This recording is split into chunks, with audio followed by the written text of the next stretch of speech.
Our guest today is the multi-talented Reggie Yates. Famed for his critically acclaimed BBC Three documentaries and time as a presenter and radio DJ, Reggie now flexes his skills for authentic storytelling as a feature film writer and director. He's here today for an unfiltered chat about finding his truth, why being intentional with your time is the secret to success, and the one question to ask that will help you create a more fulfilling life. Okay, Reggie, so thanks for joining us. Thank you for having me. Yeah. I like to start off each episode chatting about gratitude. And I guess, to contextualize it though, we're in this world right now that's full of cause for concern and distress. But I always think there's things that we can be grateful for. So I guess the question to you is, today, right now, what are you grateful for? I'm grateful, thankful, whatever language you want to use for my circle. I'm a very lucky boy in terms of the people that I have around me. And I say that because between my closest friends and my therapist and my family, I have a circle of people that give and share all the things that I need to be the best version of myself. And I rarely look outside that circle for anything. So I feel very thankful for it because I recognize how much it is helping me progress, how much it's changing me, how much it's making me a better man. It's just, I'm very lucky. Amazing. And within your circle of friends, people? They're all, I'll just call them all family. Family, my okay. Family. Yeah, my tribe. Would you say you're all like-minded, or do you have people with different perspectives on the world, and do they challenge you? Like, how does that? Well, I'm, as somebody who has parents, as we all do, I'm pretty sure you're aware that they're a little bit different when it comes to mentality and how they might look at things. But my chosen family, for sure, are made up of people that see the world in their own unique way, but their values are the same. And because of that, we have this incredible brotherhood, or family relationship. And I like I said, I feel very lucky because my tribe is made up of incredibly special people, and it's over the years got smaller and smaller. And I'm guessing they must have played a really important part in your life, especially over the past 2 years. Absolutely. I think like everyone, not seeing people but reaching out to people that matter really highlighted who matters. For me, I was having extended conversations with people, not in a way that I'd never had before, but what I found strange, because as you can probably tell, I love like getting under the skin of things, and I love to talk things out. But what I found really interesting was that I was returning to the same smaller group of people. And don't get me wrong, there was some new people and me sort of talking to people at greater length than I had done before, friends that were acquaintances or whatever, and kind of going, I'm not going to do this with you again, and then returning to the tribe, as it were. Okay. And because of that, I think our bonds were sort of strengthened. And how do you keep those bonds strong? How do you proactively, I don't want to use the word work, but how do you work on your relationships? How do you keep them alive? And normally love language is attributed to relationships and romantic relationships. But for me, I find that it really enhances platonic relationships.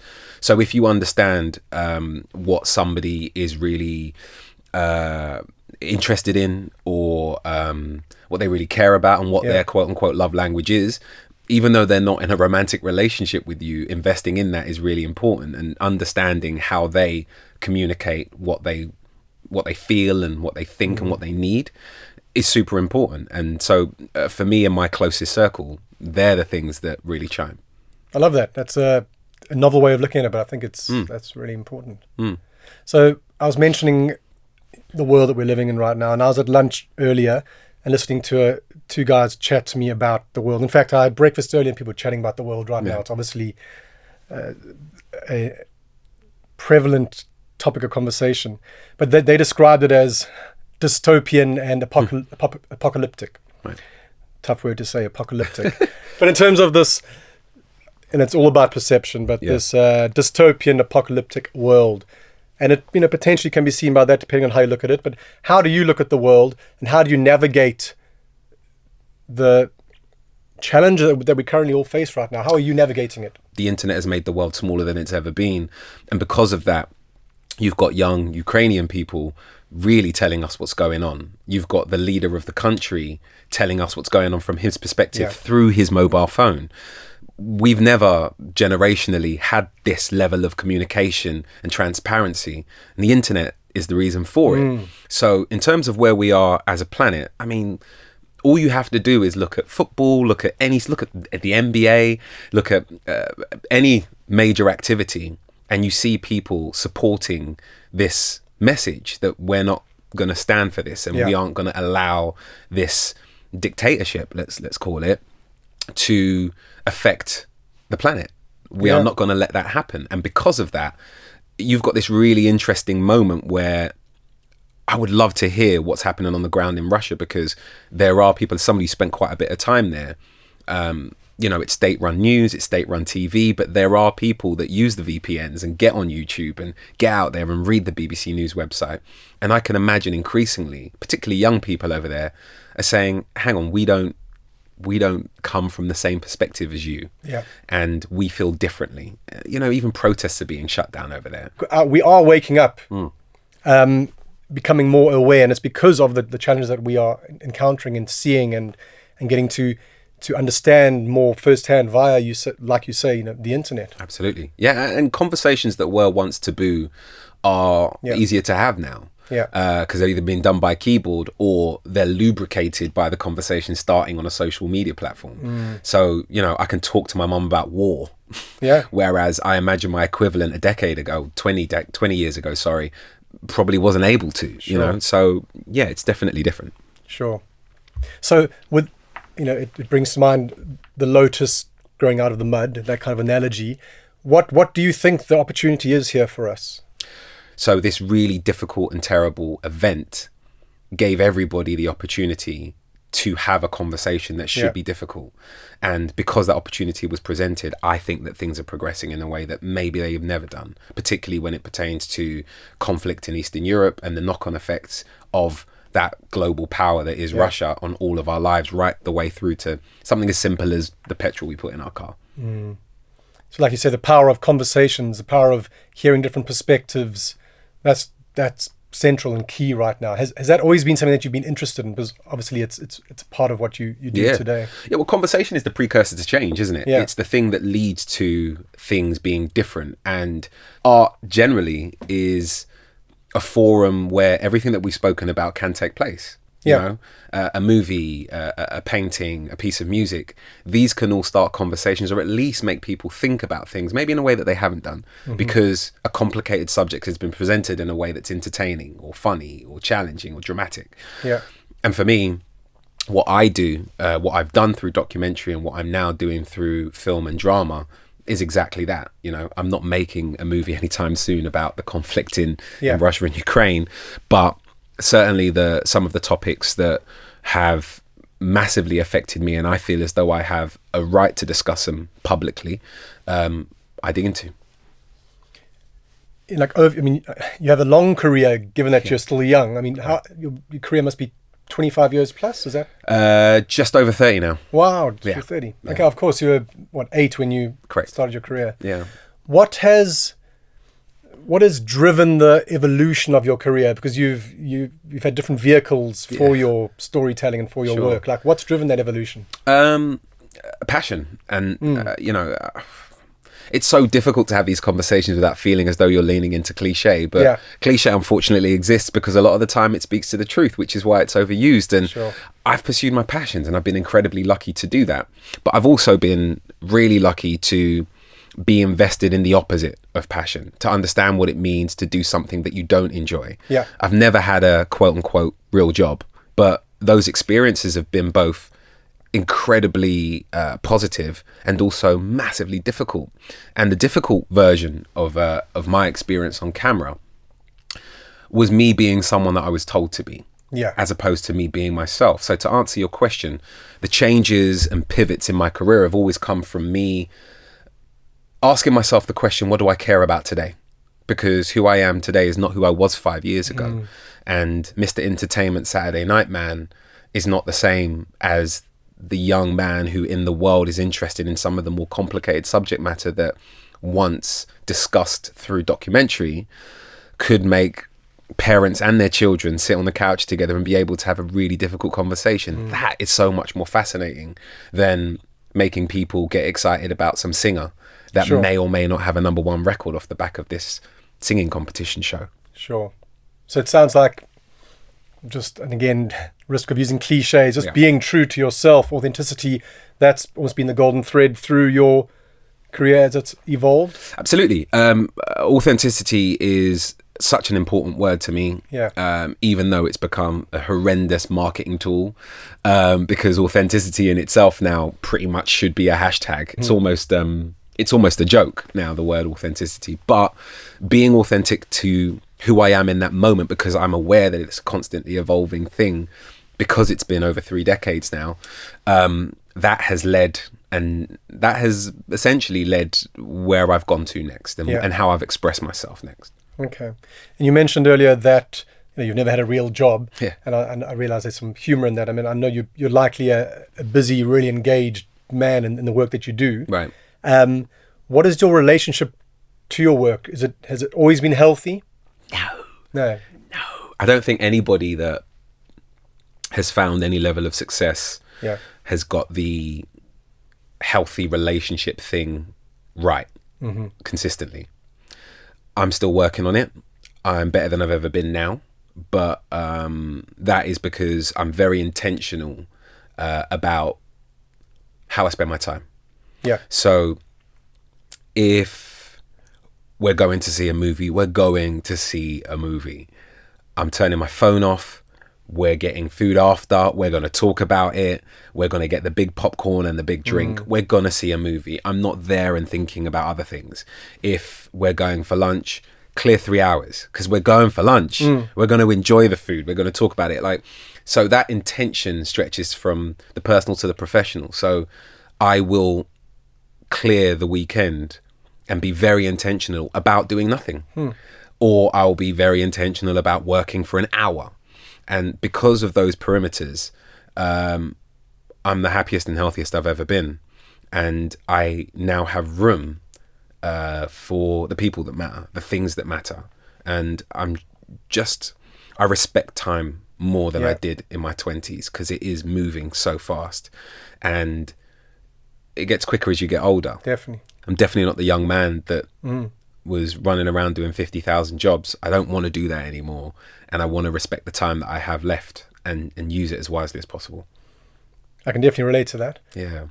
I've mentioned this in another podcast, but I don't know if you've come across the book 4,000 Weeks, which is the amount of time we have on this earth if we live to a normal age. And so at our kind of age, I mean, I've got a few years on you, but we have, let's say, just under 2,000 weeks left. That just makes you realize just how important how you choose to spend your time is. And so I think it's really refreshing to hear you describe how intentional you are around your use of time and energy.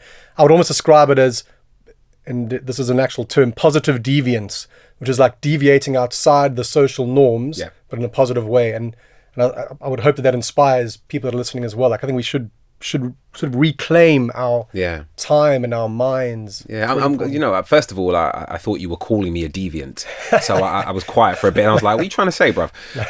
So I'm glad you're not, but I do love the idea of that. I mean, forgive me for asking you a question, but I'm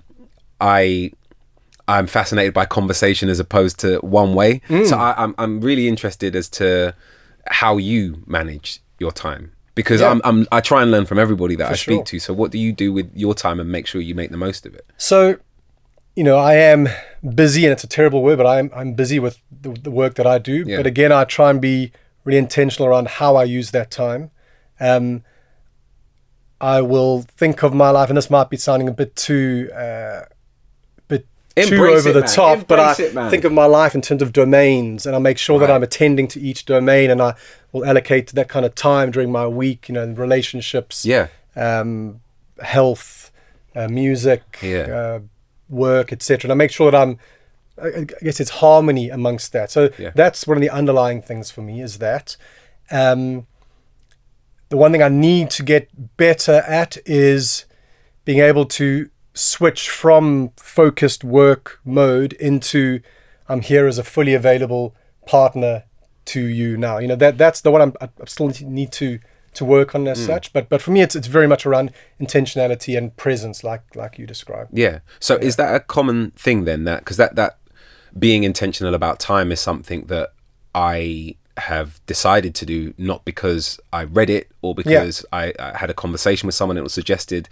It's something that I've decided for myself. Is there a thought process behind that? Is that something that a lot of people are doing? Are there books on it? I mean, there's definitely books on it, and the reason being is that it's not common. Like, a lot of us are losing our sovereignty over our time and our energy and our mind.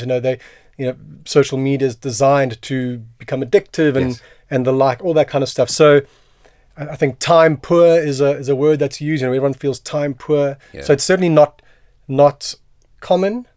But the way to address that is to approach it the way that you're approaching it, I would say, to become more intentional about how we're using our time. There's stuff like digital minimalism, which I think is interesting. Mindfulness. I think just bringing mindfulness into our life in general is powerful. So I guess on that note, and you've mentioned that you are an optimist. Are you a natural optimist, would you say, or have you learned to become an optimist? I came out of the womb optimistic. Yeah. I have no choice but to look at the world in that way. And that is the case with some people. For some of us, it's genetic. Yeah. But the science tells us that we can also train our minds to become more optimistic as well. Right. But so let's say optimism obviously influences your state of mind in the world, your mental health and your well-being. How would you describe your, let's call it, your mental health journey? Like, could you tell us about, I know you've spoken publicly about your mental health before. Tell us a bit more about that. Well, the thing that I've said over and over again, and I stand by it, is that we're taught and encouraged to look after our teeth, but not our brains. And that I find fascinating and hilarious all at the same time. And it was suggested to me over a decade ago to actually invest some time in sitting with a professional and talking through the stuff. We all have stuff, and mine was filed very neatly in a box and put to the back of my brain, or so I thought, because it was definitely having a sway on some of my behavior. It was certainly affecting some of my decision making, and also I didn't know what my triggers were. And thankfully at the time I had a big brother / father figure / mentor who just could see the way in which my demons were controlling me. And I'm not all the way fixed. I don't think anyone is fixed. I think we're all full of dents and kinks, and that's the best way to be. And I'm a work in progress, but I'm certainly way more tooled up in a non-violent way than I ever have been. I have an equation for everything that throws itself up, and when there is something new that I haven't quite got the mathematics for, I stop and I assess, and I bring the tribe close, and collectively we figure it out as a family. And that is something that I hope continues. That I will never have an answer for everything, but I certainly have a better way of dealing with the majority of things now in a way that I definitely didn't have a decade ago. It's amazing. So again, clearly your circle, your social group seems to play a really important part in your... I use the word family. Tribe is another word to use, because I moved out at 18, and from a very young age I've had responsibilities. I had a mortgage, and I had a house, and I had council tax and all these things before I could cook a proper dinner, and I had to figure a lot of things out on my own. And a huge part of that was choosing bad friends and choosing friends who played out as not necessarily being having my best interests at heart. And learning that the hard way has found me in this position now where the people that I choose to be around are solid. They're incredible people, and they behave as though we are of the same bloodline. And I love that, because I feel so passionately about people that love unconditionally, obviously while protecting themselves and being smart about it. But I feel so passionate about the people that have the ability to love, that I want to treat their desire to love me with respect. So it's a two-way thing. So it's not just about being thoughtful and buying gifts, but it's about being thoughtful and calling in and checking in and being there. And so my circle is made up of that. And thankfully, my siblings and my cousins and the family members that would be my peers if I met them are increasingly thinking the same way. So going back to the beginning of this conversation, I'm a very lucky boy. Yeah. Because I have put a lot of work in on my own self and the way in which I see the world. And the people that I've chosen have done the same thing and are continuing to do the same thing. And so are my family now. So it's just I just feel very lucky. Yeah, it's lovely to hear that. And it's inspiring. And I guess it's also important, as I think you've already alluded to recognize that there are people out there struggling. And if you look at like the work that you've done, you tend to want to tell those stories. You want to understand them and in some instances put yourself in those positions. Yeah. And I think very relevant to this topic, I mean, you spent a week in prison in one of your documentaries.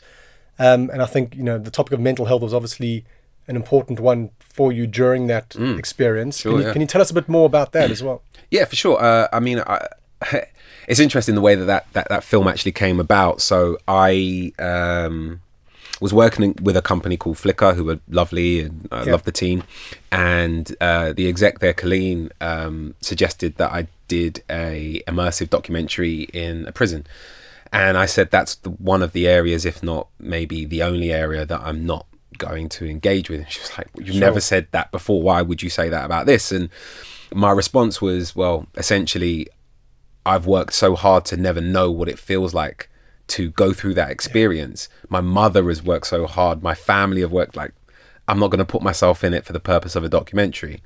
And her retort was so annoying because it was fucking checkmate. And it was, well, how about the 15-year-old version of you that might walk down a different path? Wow, yeah. And I was like, all right, fair enough, let's do it.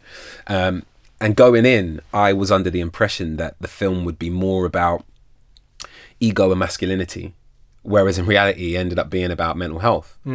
Because the journey that I went on in there wasn't about me and the other inmates. I mean, don't get me wrong, that was a huge part of the story, but more than anything, it was about where I was up here when that door closed every night. Sure. What it felt like to not be able to walk free. What it felt like to have somebody else dictate when you eat and when you can actually go into the outside area, which isn't really outside. It was undercover, and there was only so much light that came in. So it was a much more internal process than I thought it would be. And in hindsight, I love that I was challenged in that way in there, because there's nothing better than being surprised on camera and the film revealing itself to you. And I think, some of the feedback I've had off the back of people watching that film was that they went on that journey too. Wow. That's amazing. What, out of all the work that you've done, what would you say is the work that has been most impactful for you, or the work that you're most proud of? What really stands out? I mean, it's a crap answer, but I'm proud of all of it. Okay. Even the crap stuff. Yeah. Because it's all part of what's got me here and you interested in me. Sure. The most recent example of pride in my work would be Pirates, the film that I've written and directed. And the reason I'm so proud of it is because, there's so many reasons. Yeah. But more than anything, I got to almost karmically right some wrongs in a lot of ways. And that was me working with 3 young actors of color who had never really had a break before, and being the director that I always wanted when I was a young actor, writing the script that I would have loved to have performed as a young actor, and also creating an environment on set that I have seldom experienced.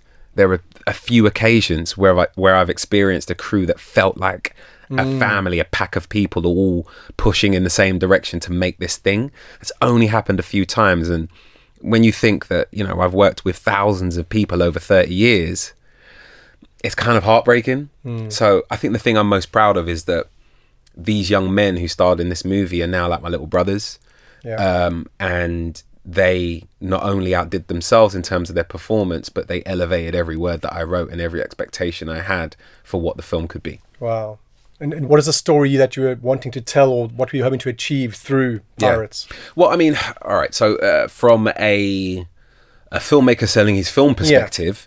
Pirates is a coming-of-age comedy drama about three young men driving from North London to South London on New Year's Eve 1999, with the backdrop being UK garage music and the classic club night Twice as Nice, right? That's the sell. Yeah. What I wanted to achieve beyond that was a film that reflected a version of London that I know and that my friends grew up in. A version of London that isn't laden with trauma. That isn't defined by crime, that is full of joy. Yeah. Don't get me wrong, I grew up in an area where every terrible thing that you can imagine happening in an inner city happened. Yeah. But it didn't define me and my friends. It didn't define my experience. My formative years weren't shaped by those things. They were shaped by what I decided to pay attention to, by what me and my friends were drawn to. And that was music, that was fashion, that were club nights, that was friends, that was girls, that was that stuff. Hence this movie encapsulating all of those things, and not just saying to the UK now, with it, you know, going to an American film festival, saying to the world, there is a version of London outside of the crime and stuff that we've seen a million times before. Do you think it was born out of what had become a focus on some of the harder hitting, challenging aspects of being human in your work? Do you think this was like an intentional departure from that? Ish. I mean, for me, drama will always be a way to express myself. Yeah. And it's almost just like a, not inverted, but a version of what I've done in my documentaries. It's storytelling, but just in a different way. And I was just as fascinated by the world that I was going to explore in Pirates as I was by Make Me Famous, which is a TV movie that I wrote around the same time. And ironically, they got greenlit in the same week. So I had to decide which film I was going to direct. And I decided to direct the cinematic release as opposed to the TV movie. And one film is, as I've explained, very light, coming of age, fun. The other film is about reality TV, suicide, mental health, and social media. There are some very dark themes. So those stories are just part of what's in me in terms of what I want to discuss. And I think how you discuss it is where things gets interesting. You can do a difficult and complicated drama. You can do a light, fun, coming-of-age comedy, or you can write a book or do a documentary, all of which I've done. And, you know, we spoke about passions earlier and what it is that steers the work that I do. Based on where my passion lies at any one time, that is how I will execute on discussing these things that I care about. And at the moment, and hopefully for the foreseeable future, because I have never experienced anything as fulfilling as filmmaking, it will be film from here on out. Brilliant. So you Make Me Famous. You may find it interesting or not, but I was actually on Africa's first music reality TV program called Project Fame. No way. Way back in 2004. Okay. And did relatively well. So I was on TV for 3 months, etc. Luckily, and I say luckily because I think it would have had a dramatic impact. Like, it still impacted my mental health, definitely. Right. And I ended up leaving the industry because of it and so on. But luckily, this was in 2004, before Twitter and Instagram and YouTube were, really part of our modern world, as it were. And I can just imagine just how that intensifies the already difficult experience, I think, of being in the public eye to that degree. And you get a lot of hate and a lot of... So I can just imagine it's a really important topic, actually. Well, it affects all corners of life, because it's not just reality TV stars, it's kids in school. Yeah. Like, bullying now happens after the final bell, because there is this digital world that people go to. And I'm just so glad that I'm that last generation that remembers what it was like to live and exist before it, but also to embrace it and see the beauty in it. So to have both sides of the coin, as opposed to being the generation that never had it and don't understand it and don't mess with it, and the people that have only ever existed with it, I straddle both, given my age. And I think that it puts me in a very unique position in terms of understanding it and how I use it. Like, for instance, my friends and I, we will go on social media holidays, or we'll, go for dinner and turn our phones off. For instance, when I go for dinner, me and my friends, we stack our phones. So we play a game where you put your phones in a stack in the center of the table, and the first one to touch their phone pays for dinner, because that is not why we are here. We need to be present, and that may not necessarily be the first thought that my 25-year-old sister has when she meets up with her friends. So do you think the internet and social media, do you think they are neutral and they become either positive or negative just depending on how we engage with them? Yeah, absolutely. I think it depends on the person. Yeah. I think it depends on what they use the platform for. Some people see it as an outlet. Some people see it as a way to express themselves, and some people see it as a form of entertainment. And depending on what parameters you engage with, this technology, it changes the way in which it matters to your life and to your world. It changes how important it is to you. And I'm just really glad that I get that because it can take over your life, and I know that it has taken over the lives of some people I know. For sure. In a conversation that I had with Munro Bergdorf, she mentioned social media being both a reflection of and a magnification of the state of humanity, which I think is quite an interesting way of looking at it. Yeah, there's definitely something in that, because particularly, around the George Floyd moment, it was so interesting to see what was being said and also what wasn't being said and by whom. And I thought it was the perfect place to express my thoughts and just sort of just spitball where I was with the situation and the conversations that I was having privately. I would share bits of that on social media, and it became this really beautiful place to reveal your true intention, for better or for worse. And I found it incredibly difficult at times, but also super revealing, and I'm really thankful for it, because I'm still mourning the loss of some friendships, but I'm also galvanized by the strengthening of others. So I guess it's not going to go away, obviously. So the invitation here really isn't to come back to one of your earlier points. It's about just approaching it with intentionality and authenticity, and not getting not losing your power in it and yourself in it. Yeah, no, absolutely. I think that it can be something that decides for you how you communicate, or you can impose upon it your tone and your way of thinking. Yeah. And hopefully the latter will be the thing that we see more of. So and I think this relates to being on social media and everything else that you do. You've been in the public eye for a long time. Right. Given that, do you see yourself, or have you been told that you are a role model? I have, and I laugh because it used to make me really uncomfortable. Now I understand I have no choice in the matter. I cannot control how you see me, and I'm okay with that. But I didn't used to be, because through my formative years I had people telling me that I needed to behave a certain way because there were kids looking at me or teenagers looking at me, and I sort of pushed back against it. I was like, I'm not going to change who I am for your son that I'll never meet. But as I've matured, it's completely out of my control, and that's a bit of the small print. If you're going to play this game, there is a small print to it, and I recognize that I am one of the few people that has a platform, and there's a responsibility that comes with that, and there's also, whether you like it or not, a certain amount of eyeballs that may be led by some of the things that you say or do. And because of that, I recognize the power of it and respect it massively.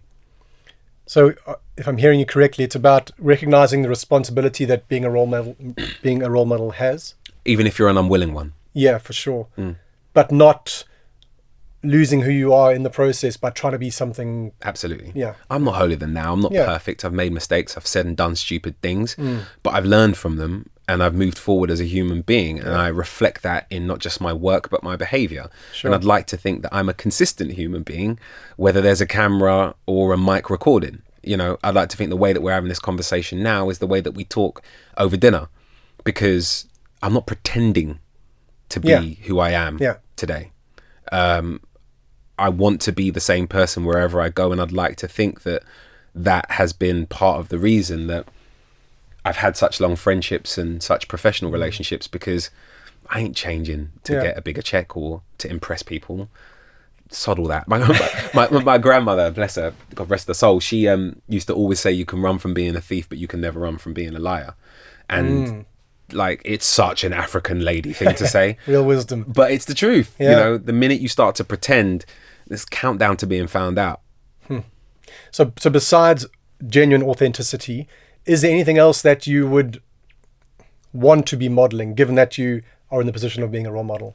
Be modeling in what sense? So role model, like ways of being in the world. Like, what are you modeling? What are you, as a role model, what would you want to be modeling for people out there? Not modeling clothes. That's what I was like, what were we actually talking about? No, I mean, if ever there was something to be known for, I guess, it would be more about expressing yourself from a place of truth, for better or for worse. And in those moments of worse, you learn from it, and you grow and you move forward, and you get better at it.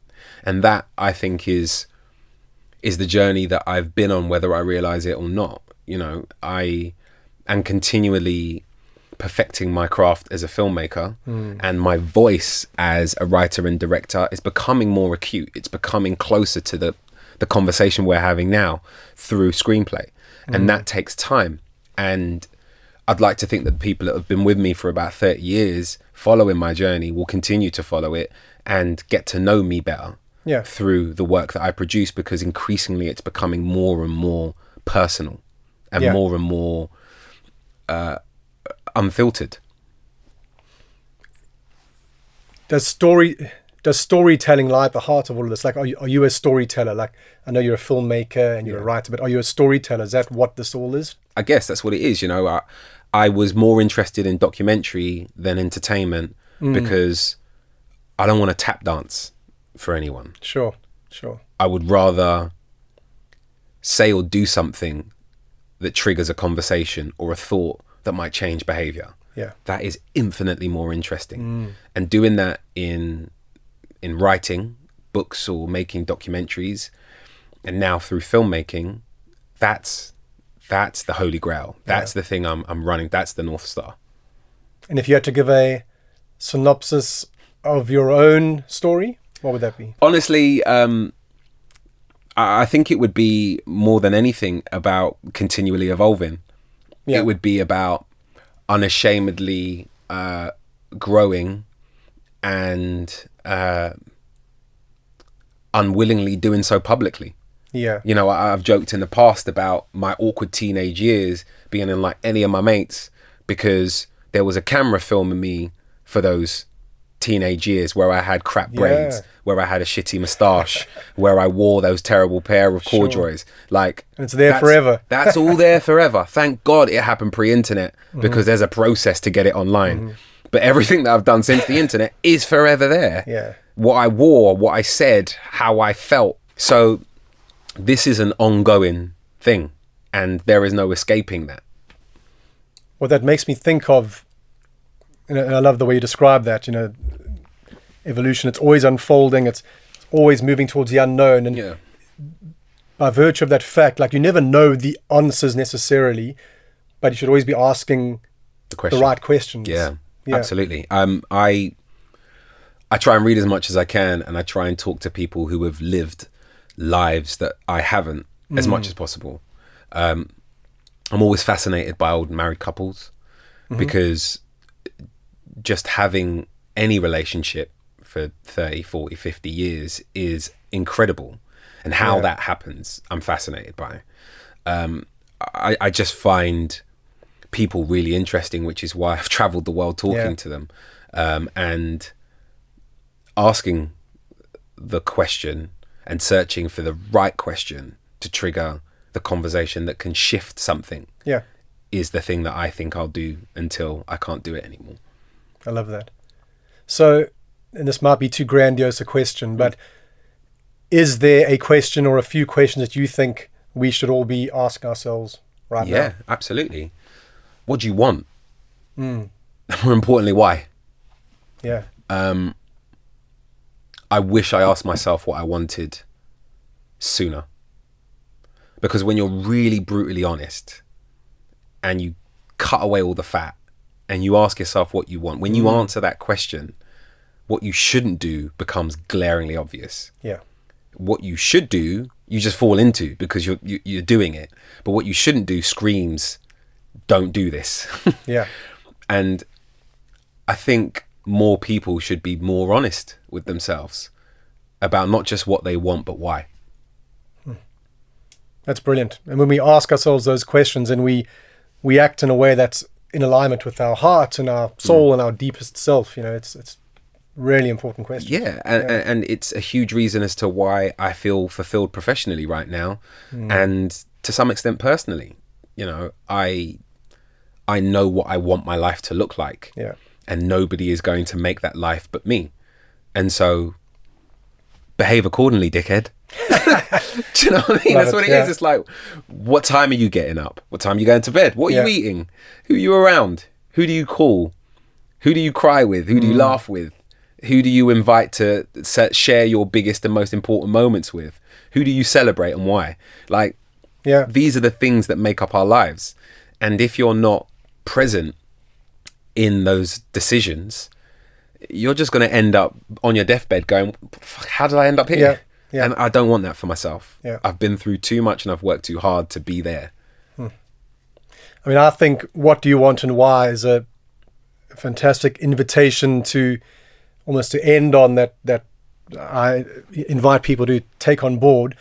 But is there anything else that you feel you haven't said that you'd love to say to people listening? I don't know. I think, first of all, hats off for having this kind of conversation publicly, because as somebody who spent so much of my life talking into these things, a huge chunk of that time was taken up by it being an exclusive privilege. Whereas now, anybody who's got an internet connection can broadcast to the world. And that has birthed some incredible broadcasters, conversationalists, thinkers. But it's also muddied the waters with lots of other stuff. Yeah. So to be part of what I deem to be a healthy conversation, I appreciate. So thank you for having me. But in terms of what I'd leave people with, I don't know, it's a big pressure because we've touched on so many different themes, but I'd say just be intentional about what you consume. And that's not necessarily just what you watch, but it's what you eat and all of those things, because I think that they're all interlinked. And entertainment exists to entertain you. Yeah. But there are different sorts of entertainment. And some numb the brain so you can be passive, and some spark it to hopefully move you in a direction where you can be a better person. And entertainment isn't just the shiny thing that screams really loudly. It can be the thing that makes you think. So I'd say be cognizant as to not only how you spend your time, but how you entertain yourself and what you consume. Because shifting those little things in my life and the lives of the people around me, seeing it happen, has changed our lives collectively. And by the R, I mean the tribe I'm talking about. So yeah, that's what I'd leave people with. Amazing. Thanks so much for joining us, Reggie. Thank you for having me. I've loved speaking with you. Thank you. Thanks for listening. Join us next time for another episode and another brilliant guest. Flourish is a podcast from Unmind, the mental health platform transforming the world of workplace well-being. To find out more, visit unmind.com or follow us on socials at UnmindHQ. You can also find me, your host, on Instagram at Steve@Unmind. See you next time.